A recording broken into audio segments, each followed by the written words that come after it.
जोहार दोस्तों, आपको स्वागत है मेरे YouTube channel Murmu education centre Giridih में। दोस्तों, आज मैं आप सभी के समक्ष बहुत दिनों के बाद आया हूं क्योंकि कुछ टेक्निकल इश्यूज था और इस इश्यूज के कारण मैं आ नहीं पा रहा था। दोस्तों, आज से मैं फिर से आपके समक्ष हमेशा के लिए उपलब्ध रहूंगा और मेरे चैनल को आप लोग देखते रहिए और अपनी जेपीएससी झारखंड पीसीएस एग्जाम को क्रैक करने के लिए आप तैयार हो जाएं। दोस्तों, आज की जो टॉपिक है, ये टॉपिक हमारी है मांझी परगना शासन व्यवस्था। मांझी परगना शासन व्यवस्था, इट मीन्स ये अधिकतर जो संथालों में, इस व्यवस्था को संथालों में अधिकतर ये प्रचलित है और आज तक इसी व्यवस्था के अंतर्गत हम लोग काम करते हैं और हमारे समाज में ये बहुत ही महत्वपूर्ण योगदान देता है। ठीक है दोस्तों, तो मैं सबसे पहले आपको मैं बता दूं कि संथाल जनजाति में शासन व्यवस्था को चलाने के लिए एक व्यवस्था है, ये है मांझी परगना। ठीक है, कहते हैं संथाल जनजाति में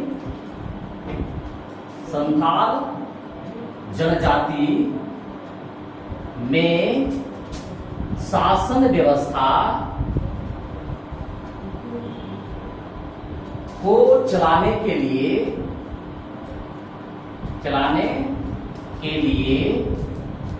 जिस व्यवस्था को प्रयोग करते हैं उसे मांझी परगना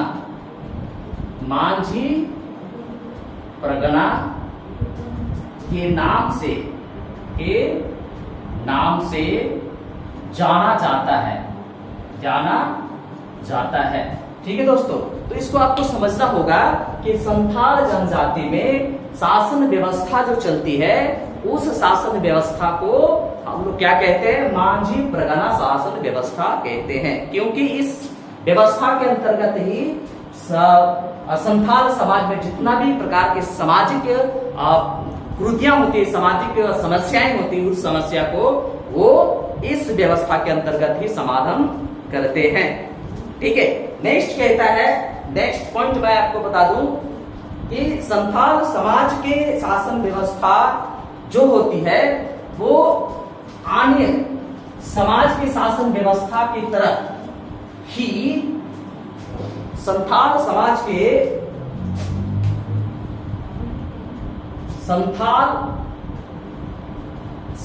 में जो शासन व्यवस्था जो लागू होती है वह अन्य सामाजिक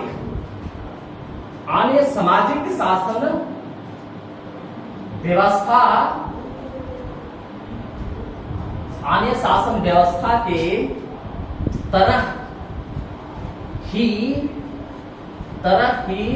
पारिवारिक या परिवार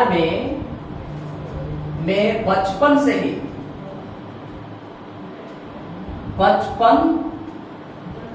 ही अपने परिवार के बच्चे को इस नियम को सिखाया जाता है। बचपन से ही यह नियम एवं उपनियम को सिखाया जाता है, तभी तो बच्चे के अंदर ये नियम उनके अंदर चले जाते हैं। तो कहने का मतलब है, संथाल समाज में जो शासन व्यवस्था है, उन परिवार को या पारिवारिक जीवन में जो बच्चे प्रवेश करते हैं, उन बच्चे को बचपन से ही इस नियम के बारे में सिखाया जाता है, ताकि इस नियम के तहत वो बच्चे कोई भी ऐसे काम नहीं करे जिससे वो उस समाज के लोगों के लिए तकलीफ हो और वो उस कृतियों के लिए वो दंड का भागी बने। इसलिए अन्य समाज में जिस तरह से, अन्य सामाजिक व्यवस्था में जिस तरीके से बच्चे को उनके बचपन से ही एक सामाजिक कुरीतियों, सामाजिक व्यवहार के बारे में सिखाया जाता है, तो संथाल जनजातियों में भी ये नियम लागू होती है और उस नियम को सिखाया जाता है, उस नियम को सिखाया जाता है।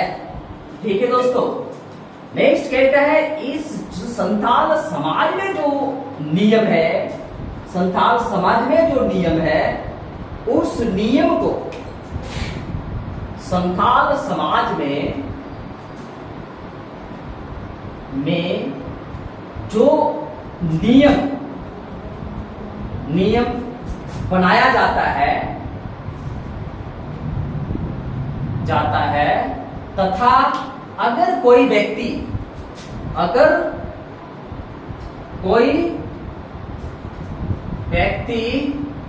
उस नियम को या उस नियम को अवहेलना करता है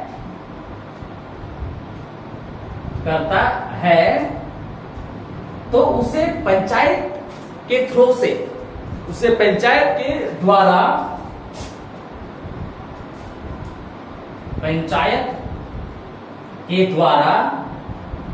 उसे दंडित किया जाता है, उसे दंडित किया जाता है ना, उसे दंड दिया जाता है, दंड दिया जाता है।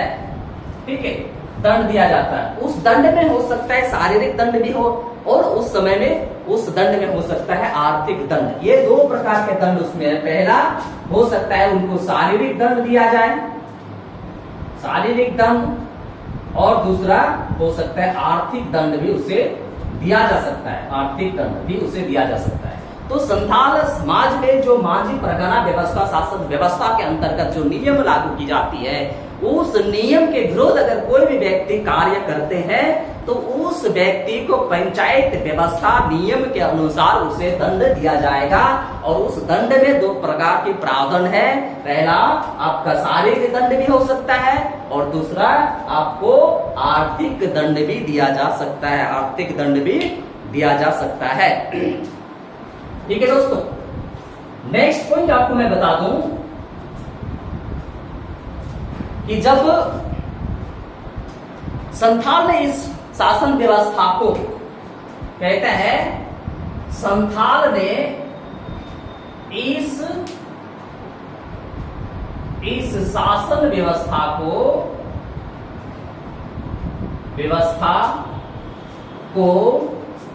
शौर्य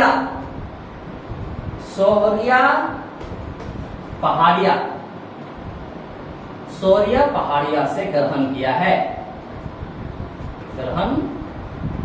है। ठीक है, तो कहता है ये जो शासन व्यवस्था संथालों के अंदर प्रारंभ हुई, ये कहां से अडॉप्ट किया? ये शौर्य पहाड़िया से इस संथालों ने इस व्यवस्था का एडॉप्ट किया, यानी कि ग्रहण किया, जिसकी राजनीतिक शासन व्यवस्था काफी लोकप्रिय था। कारण क्या है, क्यों इसने लिया? क्योंकि इनकी राजनीतिक शासन व्यवस्था अत्याधिक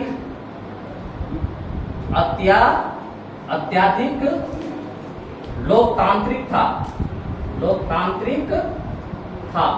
अत्याधिक लोकतांत्रिक होने के कारण संथालों ने शौर्य पहाड़िया से इस व्यवस्था को लिया और आज पूरे संथाल जनजाति में इस तरह के नियम कानून आपको देखने को मिलेगा, नियम कानून देखने को मिलेगा।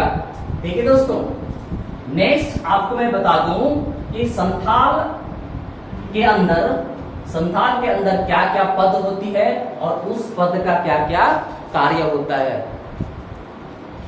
ठीक है, तो नेक्स्ट आपको मैं बता दूं कि संथालों में महत्वपूर्ण पद,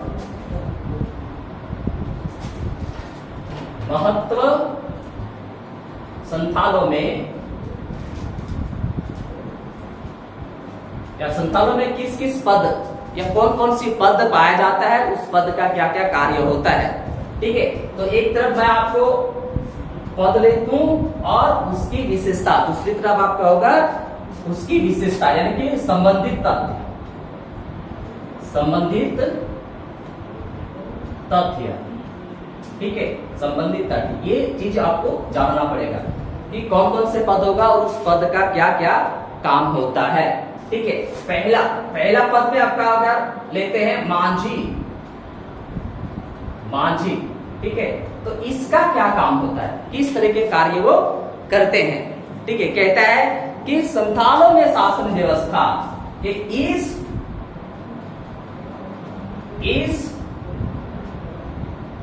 शासन व्यवस्था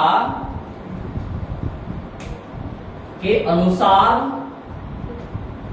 इस शासन व्यवस्था के अनुसार क्या होता है कि गांव में एक पंचायत होती है,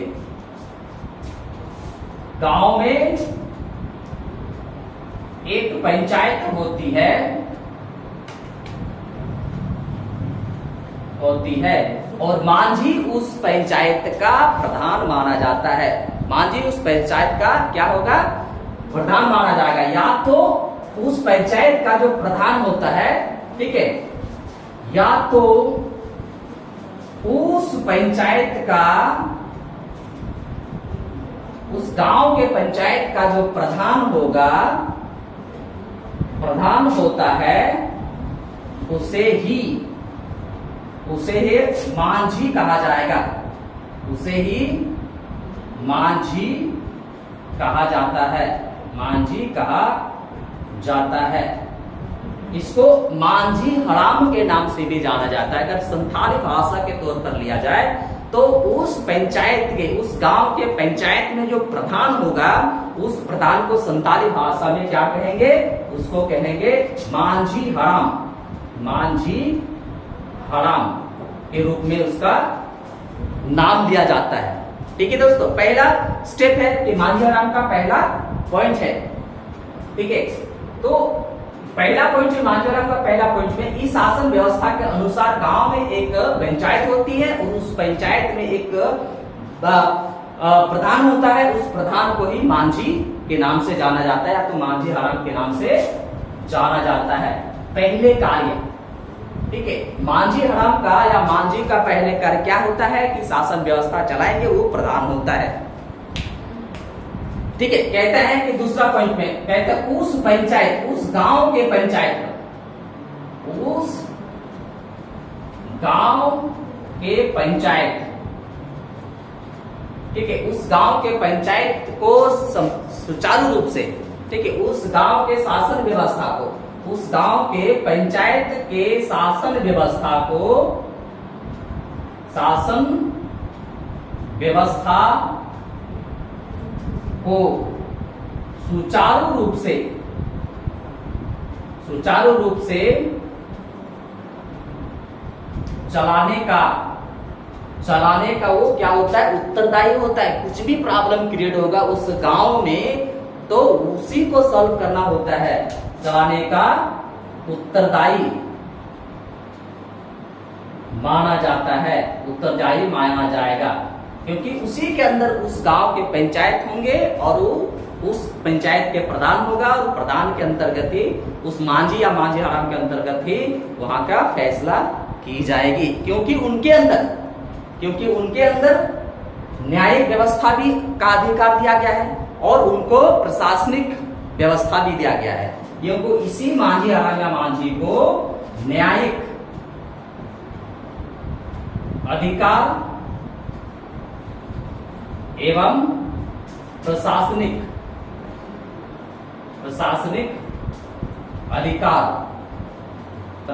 अधिकार दोनों प्राप्त है, उनको दोनों प्राप्त है कि वो न्याय भी दे सकता है और वो प्रशासनिक अधिकार भी उनके अंदर है कि अगर गांव में किसी भी प्रकार की दिक्कत है तो वो उसी का काम है, वही उस गांव के पंचायत के प्रधान होने के नाते उसे ही सारा समस्या को सॉल्व करनी होती है, समस्या को सॉल्व करनी होती है।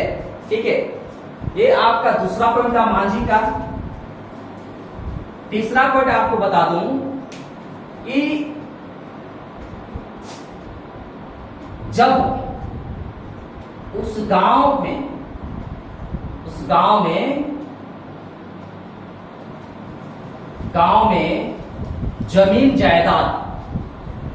जमीन जायदाद, ठीक है, आपसी झगड़ा,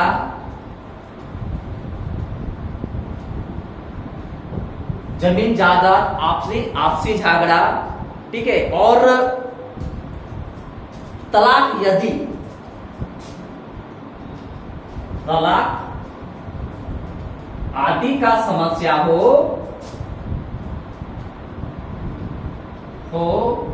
तो उन्हीं के देखरेख में वहां के सारे समस्याओं को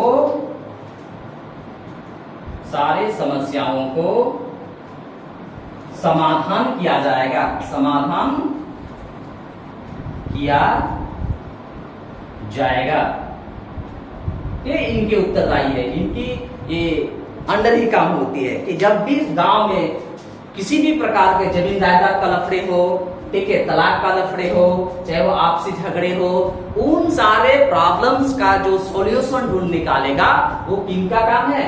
वो मांझी का काम है, जिसको हम लोग संथाली में मांझी हड़म कहते हैं, मांझी हड़म कहते हैं, ठीक है। इसी पॉइंट का कहता है लेकिन, इसी पॉइंट में है लेकिन वह हत्या जैसे अपराध पर कोई विचार नहीं कर सकता, कोई विचार नहीं कर सकता। इसके लिए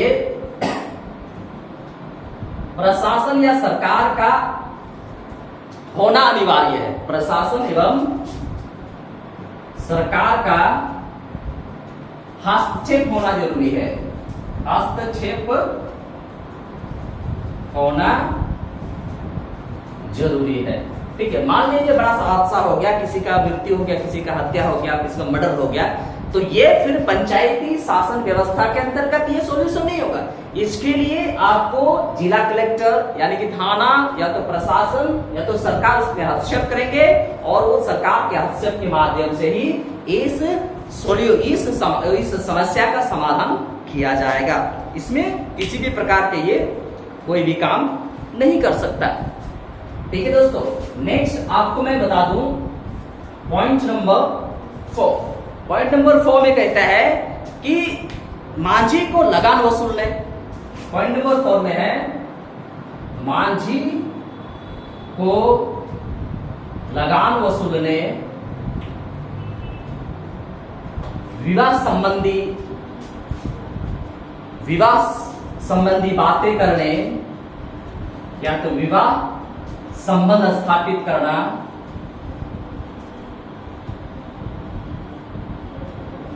ठीक है।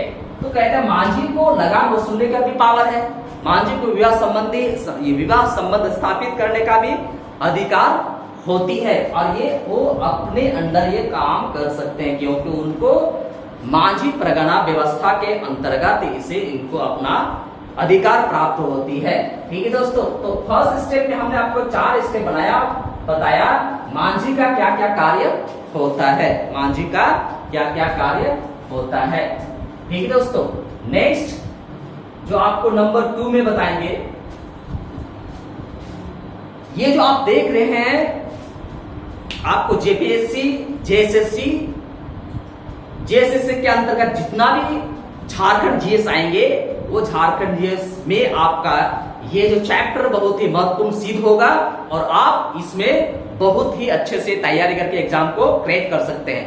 नेक्स्ट नंबर 2 में जो लोग होंगे वो होगा प्रमाणिक या तो इसको हम लोग कहते हैं प्रमाणिक का है दूसरा नाम है प्राणिक, संताल भाषा में इसको प्राणिक कहते हैं। क्या कहते हैं? प्राणिक, ठीक है। प्रमाणिक एंड प्राणिक, ठीक है। सेम जो मांझी का जो कार्य होता है समाज के भीतर, ठीक है, एक गांव के भीतर, गांव के पंचायत के भीतर होती है जो कार्य होती है, उसी प्रकार प्राणिक को भी कार्य दिया जाता है। क्या कार्य दिया जाता है? कहता है कि जब, पॉइंट नंबर में देखिए, जब मांझी मांझी का उपस्थिति नहीं हो, उपस्थिति नहीं हो, तो उस समय प्राणिक यानी कि प्राणिक मांझी के कार्य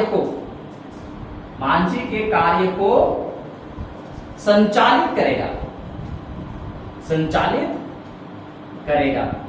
ठीक है, कहने का मतलब है, मान लिया जाए गांव में कोई प्रॉब्लम क्रिएट होगा, चाहे विवाह संबंधी प्रॉब्लम हो, चाहे वो टैक्स वसूलने का प्रॉब्लम हो, चाहे वो कोई कानून व्यवस्था को अवहेलना कर रहा हो, और उस समय में अगर ये मांझी का अनुपस्थिति हो, कोई एक दूसरी जगह गया हुआ हो, तो उस समय क्या करेगा, उस समय एक व्यवस्था होगी, प्राणिक व्यवस्था, और प्राणिक व्यवस्था में क्या होगी कि मांझी को जो अधिकार दिया है उस समस्या को समाधान करने के लिए, उसी के अंतर्गत प्राणिक उनके अनुपस्थिति में मांझी के काम को संचालित करेगा, मांझी के काम को संचालित करेगा।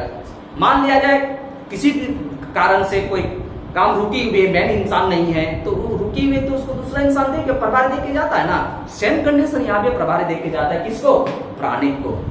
ठीक है, किसको, प्राणिक को दिया जाता है। ठीक है, तो ये था आपका 2 पॉइंट में प्राणिक। तीसरा स्टेप में है जिसको आप बोल सकते गौड़ैत, या तो गौड़ैत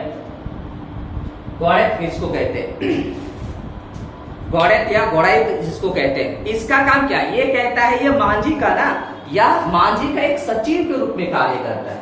ये जो गौड़ैत जो है मांझी का सचिव के रूप में कार्य करता है, के रूप में कार्य करता है। ठीक है, गौड़ैत जो है मांझी का काम ही करता है, लेकिन एक सचिव के रूप में उसे कार्य करना पड़ता है। जब भी ग्रामीण में कोई उत्सव या कार्यक्रम होता हो, तो वो गौड़ैत द्वारा ही उसको सूचना मिलती है कि जब भी गांव में या ग्राम में किसी प्रकार के उत्सव अथवा या एवं कार्यक्रम हो तो उस समय सभी को जानकारी देना किसका काम है, गौड़ैत। उस समय गौड़ैत सभी को जानकारी देता है। ठीक है, तो कहता है मांझी के सचिव के रूप में काम करता है। जब गांव में कुछ भी प्रोग्राम होता हो, यानी कि कोई उत्सव मनाना हो, तो सारे लोगों को गौड़ैत के द्वारा ही उसको सूचना दी जाती है। तो विभिन्न प्रकार के एकत्रित करके ये सूचनाएं प्राप्त करते, सूचनाएं को सबको देते हैं।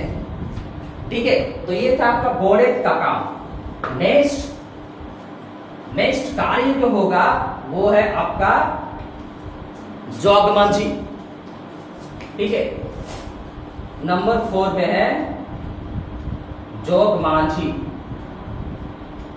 इसको हम लोग संथाल में जोगमांझी कहते हैं, संथाल में इसे जोगमांझी कहते हैं। जोगमांझी का काम क्या होता है, शासन संबंधी कार्यों को सुचारू रूप से संचालित करने का मांझी को सहायता करता है। कहते हैं शासन को सुचारू रूप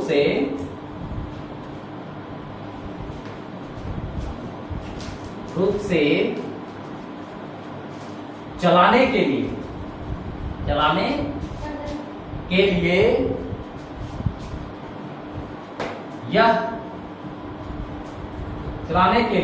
जोगमांझी मांझी को सहायता प्रदान करता है। ठीक है, तो मांझी को ये सहायता प्रदान करता है। जो मांझी का काम होता है, उस काम में वो क्या करते हैं, उस काम में सहायता प्रदान करता है, जिसको उस सहायक को क्या कहते हैं, उस सहायक को हम लोग कहते हैं जोग मांझी, जोग मांझी। इसके बावजूद जब किसी का जन्म हो या किसी का विवाह चल रहा हो तो उस समय में वो महत्वपूर्ण सलाह दे सकता है। किसी का जन्म और विवाह में इसे महत्वपूर्ण सलाह दे सकता है। ठीक है, नेक्स्ट आपका जो होगा जोग, जोग प्राणिक। जोग प्राणिक, जोग प्राणिक का काम क्या होता है कि जब जोग मांझी का अनुपस्थिति होती है तो उस समय उनका कार्य संभालता है।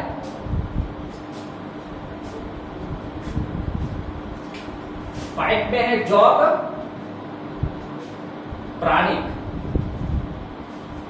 जब जोग मांझी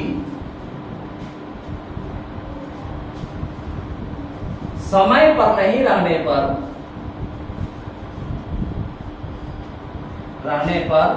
उसका कार्य संचालित करता है, उसे जोग प्राणिक कहा जाता है। जोग प्राणिक कहा जाता है। ठीक है, जोग प्राणिक उसे कहते हैं जो उसके कार्य के संचालन में, जोग मांझी के कार्य के संचालन में उसे काम संचालित करता है, काम उसका पूरा करता है, उसे जोग प्राणिक कहते हैं। दोस्तों, आज के टॉपिक में ये कुछ बिंदुओं पर हमने बात किया, फिर इसी का सेकेंड वीडियो मैं आपको बना के दूंगा। ये पूरे संथाल शासन, परगना शासन व्यवस्था के अंतर्गत जितना भी पॉइंटेड है वो सारे पॉइंटेड आपको मैं दूंगा। आप इस वीडियो को देखिए, परखिए, समझिए, जिससे आप आने वाले जेपीएससी एग्जाम को फर्स्ट क्रैक में ही आप फर्स्ट स्टेप में आप क्रैक कर जाएंगे। मुझे उम्मीद है आप इस वीडियो को देखकर अच्छे लगेंगे, अच्छे महसूस करेंगे।